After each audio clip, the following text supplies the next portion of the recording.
Georgia Bulldogs will win the national championship this year. We're going to tell you 3 reasons why next. Locked On Bulldogs.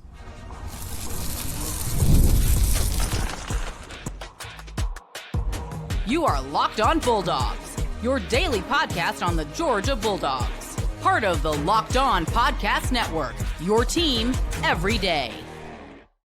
What is up, everybody? Welcome back to the Locked On Bulldogs podcast. He, of course, is Clint. I am Daniel. Locked On Bulldogs, part of the Locked On Podcast Network. Today's episode brought to you by Game Time, and we found them. They're right there. They're not hard to find. Game Time is the place that you go for all the ticketing deals that you need. More on them in a second. Clint, we're back for another week, and let's get out ahead of it. Okay, let's say Georgia did not perform well against Gonzaga, but say it.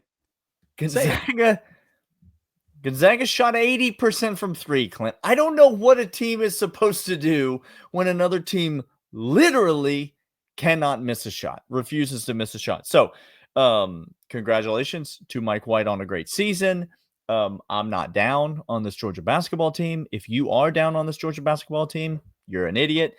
Congratulations to Asa Newell on getting through this season, being a future lottery pick in the NBA, representing UGA well. And congratulations to Mike White on what I'm already going to dub an incredibly fruitful and productive offseason, because I believe Georgia's already lost an assistant coach, Eric Pastrana, off this team. But I believe that this offseason is going to be absolutely fantastic for the Georgia men's basketball team. But that's not what we're talking about today. No, we're not.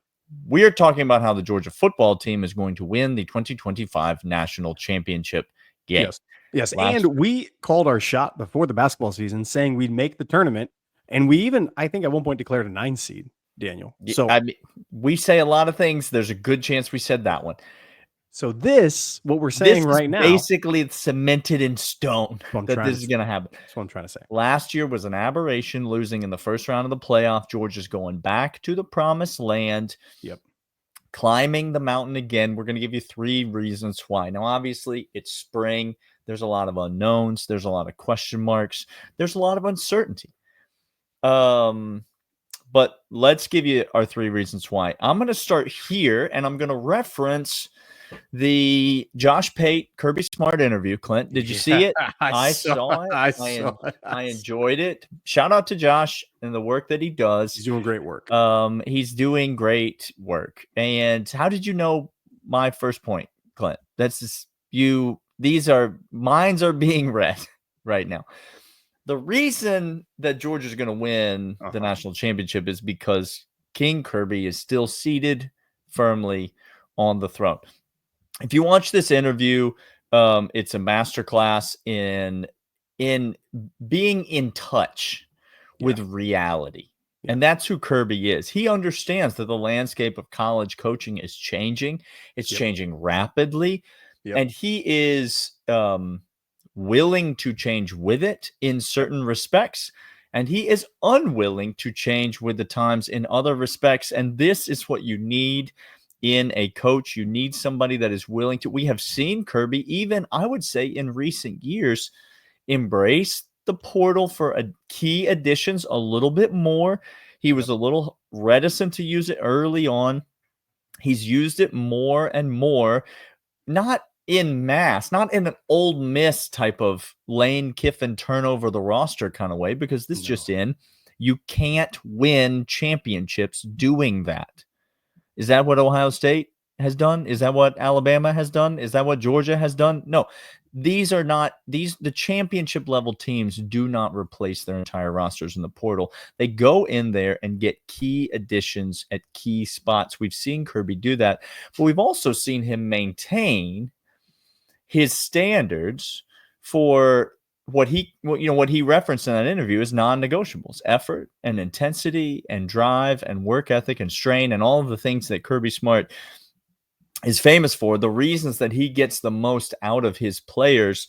Kirby is still the pinnacle of coaches in college football. You ask anybody, Anybody. Brandon Walker now admits that Kirby Smart is the best coach in college football. I was having a great That's week. how wide of a margin it is. Like when gorilla men with a peanut brain are saying whatever, it's painfully obvious to everybody. It's very obvious. Kirby Smart still at the helm. And Clint, that to me, are there question marks on this Georgia team? Absolutely. Yeah. Are there things that we want to see improve? Absolutely. Are there assistant coaches that we maybe don't trust completely? Yeah, there are. But Kirby covers a multitude of ills, and I think for Georgia, if you're going to look at reasons why they're going to win the national championship, he's got to be at the top of the list. He has to be number one. It's number one, number two, number three, quite honestly. And you hear the comments that he is making. He said essentially what we've been saying for a very long time. Last year's Georgia coaching staff did the most with a bad situation. Okay, this is not sour grapes. This is now Kirby's plus my eyeballs. Okay. Sure. Okay. He listed things that it requires to become a starter at Georgia, Daniel. And of those things, there were a couple of notable exits from the program that didn't qualify for those standards. Kirby had at key positions. Okay. Unfortunately, because of a whole lot of other situations, it had to be that way. Kirby recognizes this is the standard. I'm going to bring in guys that match that standard. 2, we did the most with the least possible. 3, the roster will be better next year. So we're gonna get to get into that. We're gonna get into that. Segments 2 and 3. When Kirby said that this coaching staff did their best coaching job last year, it reminded me. Okay, go ahead. Of something that 2 idiots said. This is wild. Right after the season ended.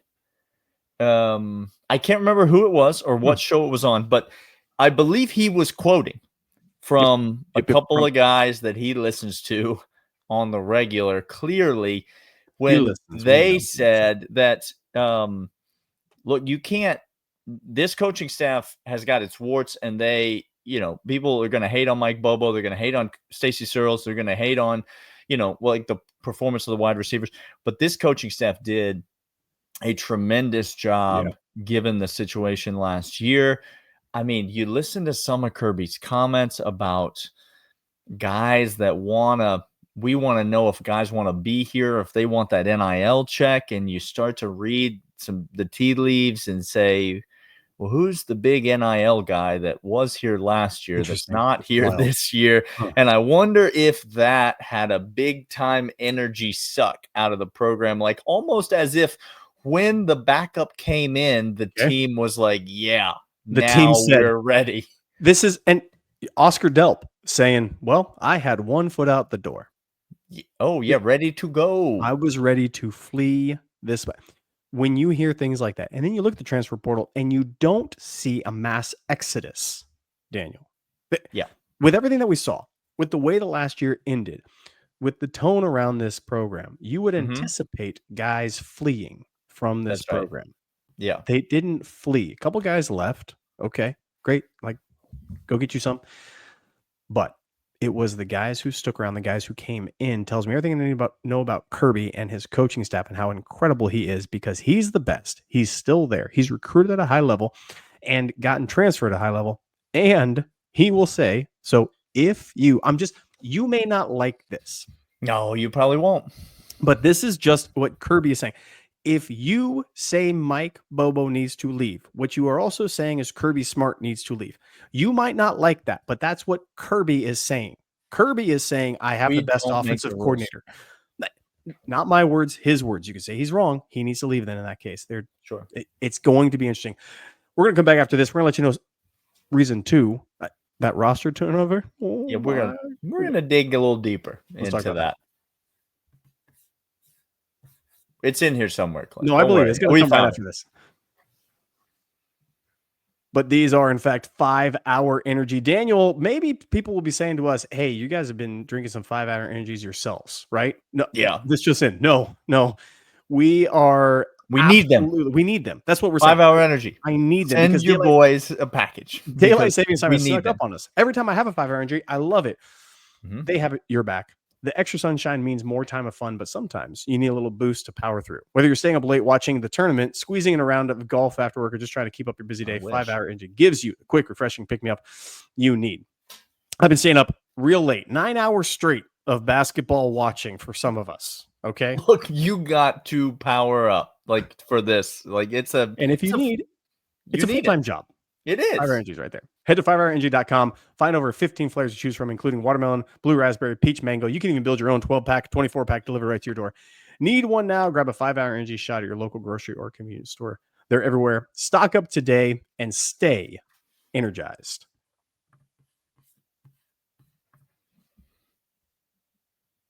We talked about Did it again, Clint. I did it 2 times in a row. It's fine. Listen, I've forgotten how to do my job. We're going to get back into the Dogs aren't in the tourney. We're going to get in mid-season form again. Everything fell apart. Prevails. All right, give us reason number 2, Clint. Why this Kirby Smart? Obviously, reason number 1, 1A, 1B. Give us reason number 2 why this Georgia team is unequivocally correct going to win the national championship this year. Daniel. Let me wax poetically, if I may, because the change coming on defense, y'all, shame on me for forgetting. You oftentimes get so lost and confused.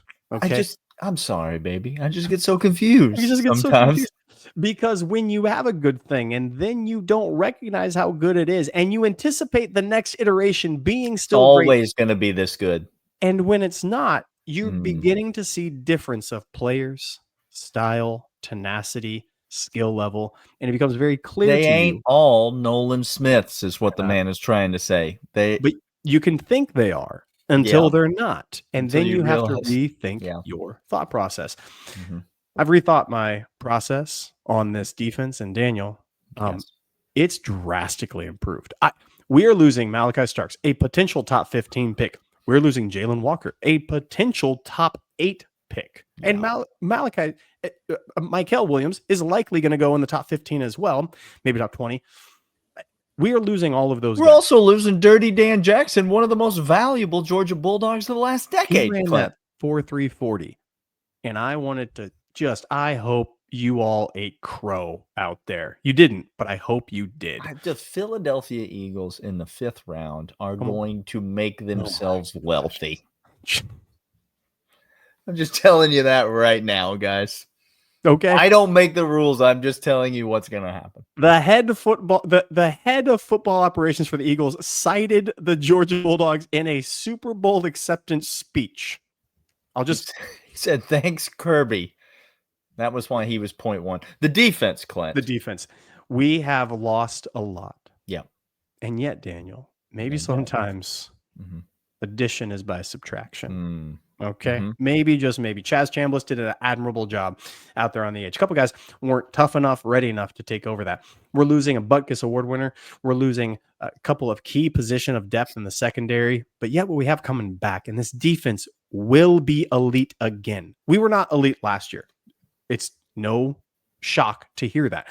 Our up the middle defense was soft. We didn't tackle with tenacity. And we gave up too many drives to teams that are way below our talent. It was horrific to watch take place.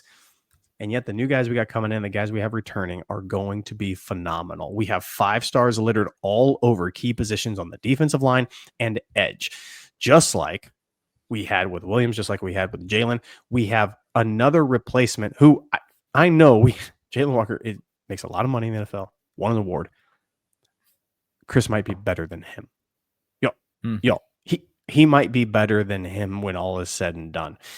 We have a jack of all trades. That's not a negative. He can play every position, but his game is heat-seeking missile. That's what his game is. He can play from different positions. We have 3 potential stud corners right now. Word out of camp is Ellis Robinson is just killing fools. And if that's the case, and he locks up number 2 position, we have another guy rotational. Listen, you won't be able to stop me. You know your boy's high on Dalen Everett over here. You know that I'm already got all the faith in the world in Dalen Everett. I think it's going to be a big year for him.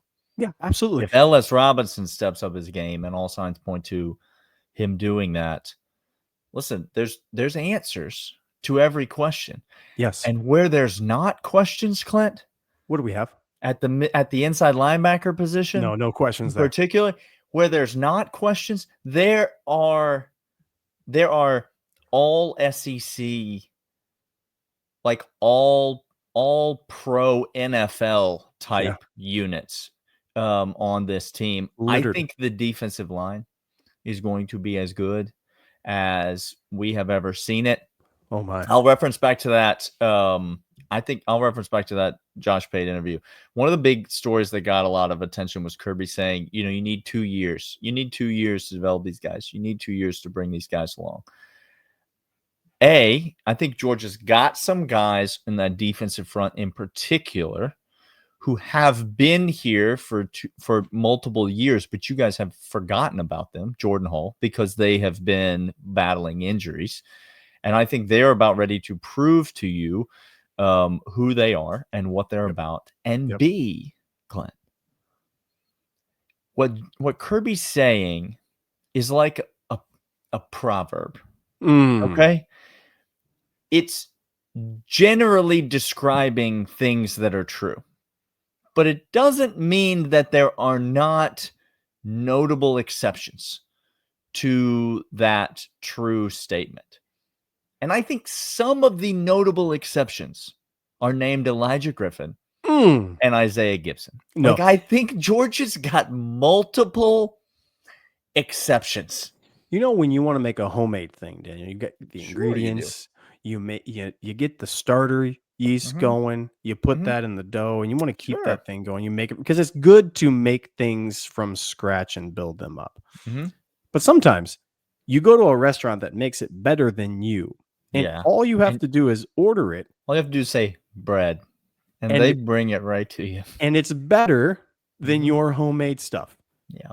Enter the chat, Elijah Griffin. He's ready to go. Like, this cat built different. He's ready to, not in a full load. Not as the best player but no one's asking him to be that. I'm just saying Georgia's got what they need. Where there are questions, where Georgia has questions, there are answers. And there are some places where Georgia doesn't have any questions. I think this defense is ready to be as good as we've seen at the University of Georgia. I think they are a key reason that Georgia's going to win the national championship. We're going to move to the other side of the ball after we come back right after this. But first, I want to let you know about Game Time. Daniel, do you know about the Game Time people? I do. They're fantastic. I love them. We use them to get the tickets to the events that we want to go to. See, imagine watching your favorite team live, feeling the energy of the crowd, and witnessing unforgettable moments. That's what Game Time can do for you. Getting tickets shouldn't be stressful. Game Time comes in, making it easier than ever. Game Time picks, curated picks, makes it easier to find better value for ticketing to sports, concerts, comedy, and theater. They have super deals as well, the lowest price guaranteed. Or Game Time will credit you 110% of the difference. Take the guesswork out of buying tickets at Game Time. Download the Game Time app, create an account, use promo code LOCKEDONCollege for $20 off your first purchase. That's LOCKEDONCollege for $20 off. Download Game Time today. Last minute tickets, lowest price, guaranteed. Clint, we talked about the defensive side of the ball. We talked about how they are going to be elite. And I think the defense is going to be the best group on the team for Georgia this year. I think the defense will be the calling card, the thing that we hang our hat on. Yes. But if you don't think that this offense in 2025 is getting markedly better than the offense in 2024, I don't know what kind of a planet you are even living on, Clint. Because, yes, Georgia lost its top tailback, a really good player. Really good player. Transfers in, has a great year off to the NFL. Georgia loses its preseason Heisman frontrunner quarterback, Carson Beck, to Miami. And then wherever he transfers to next, I'm not going to get into that at this moment, but we lose him to Miami. That's where we lost him to, Miami. Richmond. TBD. When the spiders come calling from Richmond. Where did JT Daniels end up finishing his college career? I thought it was Richmond. Honestly, I don't think Richmond has a football team, so I don't think it's them. No, I was joking. I know that we lost some key pieces, but let me tell you what else we lost. Okay. And I'm tired of being polite. That's where it was. Rice, by the way. Rice and Richmond, not that dissimilar. I know. I was close. Let me tell you what else we lost, Clint, if I may. Please. Arian Smith. We lost Arian Smith. Let me tell you what else we lost. We lost a bunch of wide receivers who couldn't catch the dang football. Cool. We replaced them with Noah Thomas. Yep. With a returning Colby Young. There we go. The more I think about, the more excited I get. You understand what I'm trying to say? And by the way, keep posting numbers about how many Georgia players have been arrested when all charges have been dropped against people like Colby Young, but you're including him in these numbers, which is literally not true. Because literally legally nothing happened. She said made it all up. Yep. Okay. Yeah. So anyway, Colby Young coming back, which I am getting super pumped about. Noah Thomas coming over. Zachariah Branch coming in. Dylan Bell coming back, being utilized in a better capacity than we've seen before, as well as several other key pieces that I think we could be excited about. But less is more when it comes to wide receivers, Clint. We've talked about this. Georgia does not have depth. Instead, what they have is a few really good wide receivers, and that's what you need to win national championships. Do I have questions about Gunnar Stockton? Absolutely, I do. 100%. Do I have questions about the offensive line? No, I don't. I set you up for that one. I do not at all have questions about the offensive line. I think the offensive line is going to be really good. Solid. I think it's not going to be an issue at all. I think the ability to game plan around Gunnar Stockton and this offense is going to be easier for Mike Bobo than it was last year to game plan around Carson Beck and the offense that we had, the weapons that we had around him. I think Nate Frazier's an absolute stud. Correct. I think he's better than ETN. Full stop. Better than ETN. And I think you would have to be burying your head in the sand to not think that the 2025 Georgia offense is going to be better than the 2024 Georgia offense. And again, that's not even that high of a bar to cross, Clint. I was just going to say, better than what, Daniel? Better than near the bottom? We've gone through. Daniel played the game a couple weeks ago. Where do you anticipate? What's the bottom basement for Georgia's offense? I said top 25 offense. That's where it has to be that in order for the defense that I think is going to be top 3 this year. To go ahead and get a national championship. That's the basement dwelling. We were lagging in every single statistical category of note. Every last one of them. This year, we have better receivers. We have unequivocally. Just undoubtedly. We have a better offensive line. Undoubtedly. We have a running back room. Running back room last year was banged up, nicked up the entire time. Cass Jones played superhero role. At minimum, Nate Frazier is better than he was last year. True freshman to sophomore. I think that's an improvement. They're going to be better. Injury notwithstanding, because those guys weren't in the fold last year. And at quarterback, we have a guy who cares more about footballing than he does most other things in his life. And that's not an exaggeration. Well, and that's completely different. I don't think I'm breaking any news here. This is not news. That's different than the situation Georgia had last year. We have a guy playing quarterback whose number one priority seems to be playing quarterback at Georgia. That's a new thing for Georgia. Correct. So, and the identity of this offense, Clint, because we couldn't run the football, you could chalk it up to injuries on the offensive line. You can chalk it up to whatever. Because we thought we had a guy in Carson Beck, because all signs pointed to the fact that we did, given how he performed the year prior. I think Georgia came into this season last year thinking our identity is going to be put the ball in the hands of your best player, who's Carson Beck. Sure. And let him spread it around to a very deep wide receiver room. Well, the wide receivers sucked and couldn't catch the ball. Didn't matter how many of them you ran out there. It was stacked 1 through 8 of the same talent level. That's correct. It just turns out the depth was awful. The skill was awful. Carson Beck threw it to the other team a bunch. Yes, he did. And the running game suffered, I think, because of that. I think when you shift to this Gunnar Stockton offense, A, the quarterback run is in play. B, you know what you have.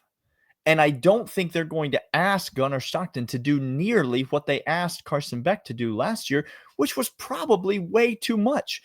It's probably, if you were going to criticize Mike Bobo, which no one's saying this about him, you could say he completely misdiagnosed who Carson Beck was and therefore predicated the offense around him in the wrong way. I don't think he's going to have that problem with Gunnar Stockton. I don't think he's going to have that problem at all. You know who Gunnar Stockton is. You know what he brings to the table. You know his acumen because you saw it on display against Notre Dame. Please let me remind you, it wasn't a CJ Stroud type game because he needed to be CJ Stroud that night to win that game for us because our defense was getting ran you through. A kick return for a touchdown in a college football playoff game, Clint. That's right. That's right. Why we chose that moment to allow that to happen, I will never, ever forgive them. Wasted miles. Dead inside. We have a guy. Got to meet a lot of great people in the 199, though. 199. How about that? Oh, my gosh. That was so much fun. In the casino, as we were trying to get airfare. This is the third segment. Welcome to it. As we're trying to get airfare home and rescheduled 199, you were a great interruption to that plan. I wasn't mad. You guys were keeping us afloat. Fantastic. Be told. Okay. We have if we get the same Gunner that we did at Notre Dame, he was on point that game. Daniel, he was flinging it. Remember that Oscar Delp touchdown where he hit so much of a heater that he carried him into the end zone on that just frozen rope. That's the guy we have. If that guy comes back, the run game drastically improves with a better offensive line, better weapons everywhere. And that same guy, because he came in, that was his first start against a playoff team. But I don't care if you like Notre Dame or not, an eventual national championship game participating Notre Dame with a very good defense. He did just fine. Like better than good. He was not the reason we lost. Yeah, we get that guy back. With Arian Smith. Oh my gosh. Guys, I can't put too fine a point on it.